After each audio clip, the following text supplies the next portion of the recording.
Good morning. Thank you for being here. Thanks to every year I wonder, are people really going to come? And then they do. So I thank you for being here, and I thank you to the 100 countries on the live stream. If you think about 100 countries, you got to think about the many different time zones that are represented, and therefore what time of day it is in so many places. It's nice, bright, early in the morning for us. We have live streamers at all hours of the day, including some absolutely in the middle of the night. So for those dedicated few, where it's midnight or later, thank you for being here. It is always an honor to bring such an incredible community together, and I thank you for being here. I have to correct something that Jennifer said, not as a criticism, but for something for us all to remember. This is not something that I created. So I wrote the book, it's true, and when the press needs to talk to somebody about Lean Startup, I'm one of a couple people that they call, and that's been good for me in my life, so I appreciate that. Thank you all for making that possible. But I didn't make this or create this. Last night at the Ignite Talks, we were talking about the creation of Lean Startup community.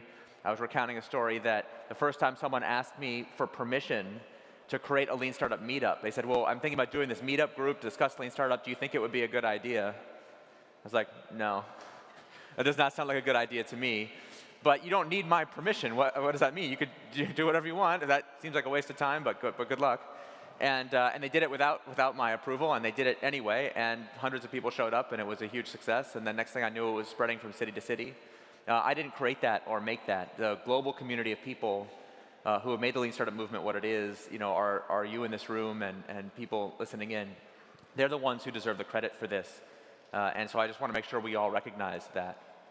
Now, what's interesting, every year we do this conference, and I see a lot of familiar faces in the audience, but not as many as you would think. Because the vast majority of people every year who come to the conference are brand new to Lean Startup. In fact, every year, at least somebody comes up to me at some point to the conference to shake my hand. They usually tell me, I read your book yesterday.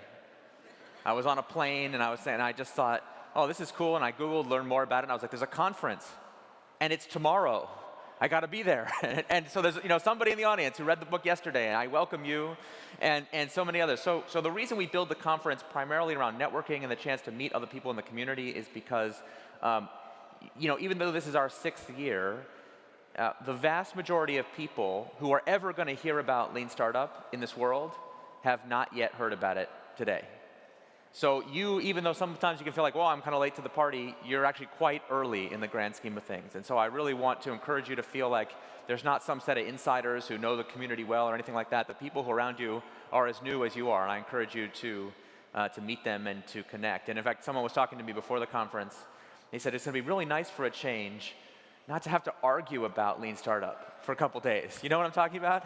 The resistance we all face every day. when we are evangelizing this new set of ideas and trying to convince people, and there's, people in their organization, in their comfort zone, are used to doing things a certain way, and it can feel hard to push them out of that. And so, enjoy a couple days off from the resistance and the confusion and the difficulty, and enjoy meeting people who share a passion with you.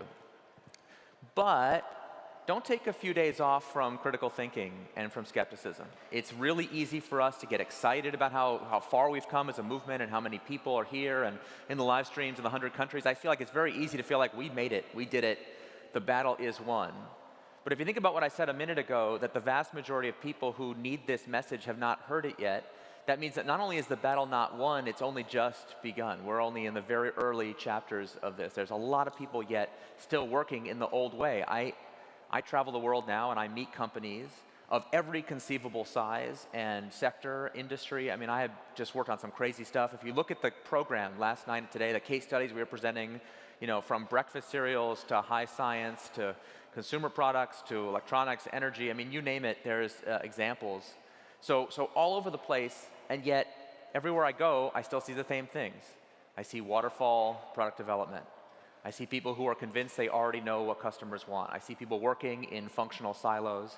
And I see organizations that, as they grow, ossify and become bureaucratic and slow down. And everyone just says, well, that's just how it is when you get big or when your company is old.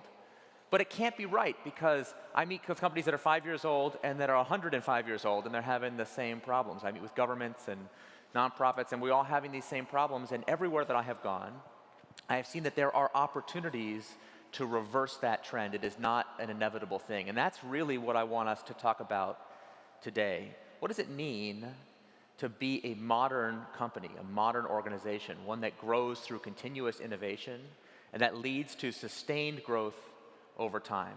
Growth not just in revenue and profit, but in impact, actually living up to the rhetoric we throw around so casually of making the world a better place. And I don't know about you, I think maybe the most cliche thing you ever hear now in business is that we want to think like a startup. You guys sick and tired of this already? Every company, we are going to be a startup forever. Every startup I meet with that's had success and has a few hundred, a few thousand employees, like they're going to stay a startup forever. Every big company wants to become like a startup. It's almost like a joke. Most companies I talk to, when someone says that, everyone's rolling their eyes and be like, oh, great.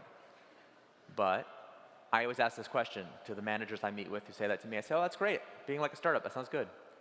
Who's in charge of that? Whose job is it to make sure that that happens? And most people look at me and they're like, well, it's everybody's job, I guess. And we all know everybody's job means nobody's job. So we have this intention, we want to be more innovative, we want to think like a startup, but who's responsible for it? Who sets the standards for entrepreneurial thinking in the organization? Who makes sure that the rules and requirements and bureaucracy and process that we adopt as part of our success still permits entrepreneurial thinking? In fact, most companies, most middle managers I meet, they are paid to make sure no innovation happens. It's their job. And when I say that to most CEOs, they get so mad at me. I'm like, listen, you pay people in this company to make sure nobody innovates. They're like designed to eradicate it. They get angry. How can you say that thing to me? But I said, listen, we all have inherited a management system that is based on standardization of work and the elimination of variation. That is, you read any management text from the 20th century, the deep thinkers going all the way back to Ford and Deming and Taylor, it's all about standardization. And that made perfect sense for when we are trying to manage under situations of relative certainty. And of course, in the Lean Startup movement, we talk all the time about what do you do when you're in a world of high uncertainty? How do you deal with the fact that sometimes we're going to get positive variation? So the people in the organization whose job it is to standardize work, to make sure everyone is on the same page and working to the same standard, their job is to prevent variation, which means prevent innovation. So what do we do about it? That's the conversation we're going to have over the next couple of days. What does it mean to be a modern company where innovation is not just permitted but welcomed?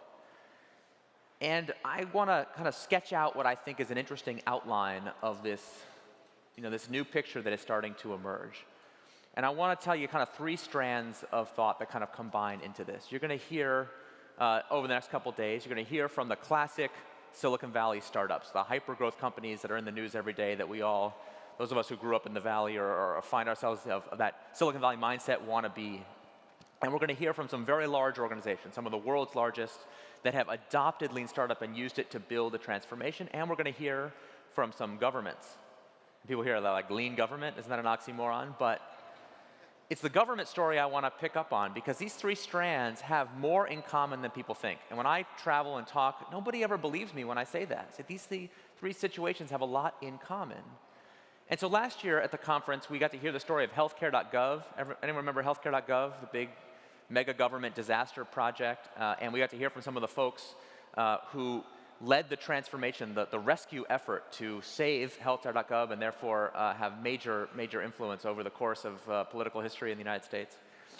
And what's interesting about the healthcare.gov, and this is like a trick I want to teach everybody. I've used this a lot since the healthcare.gov disaster and subsequent rescue. I meet with CIOs and executives from companies and I say, tell me about a new initiative you're planning. And they'll say, oh, we have this plan, we're going to build this thing, we've got the requirements figured out. And I say, oh, the healthcare.gov plan.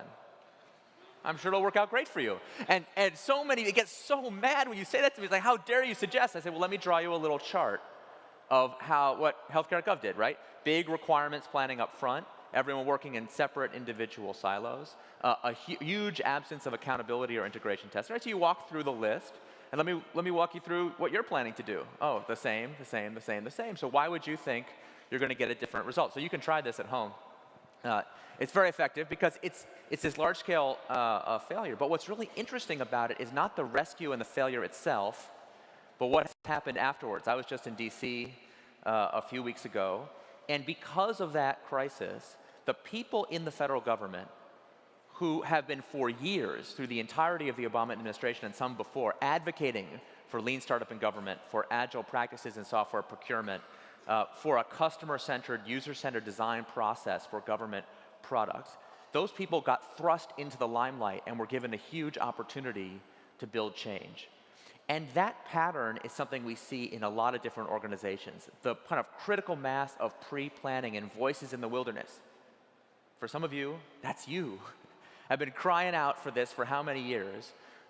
It comes to be a point where you achieve a critical mass and you realize, the executive leadership of the organization says, okay, now I see that this is the way, and this thing needs to be the way that we work across the whole organization. I have seen that pattern play out in hypergrowth startups, in big companies, in governments alike, and it's pretty exciting.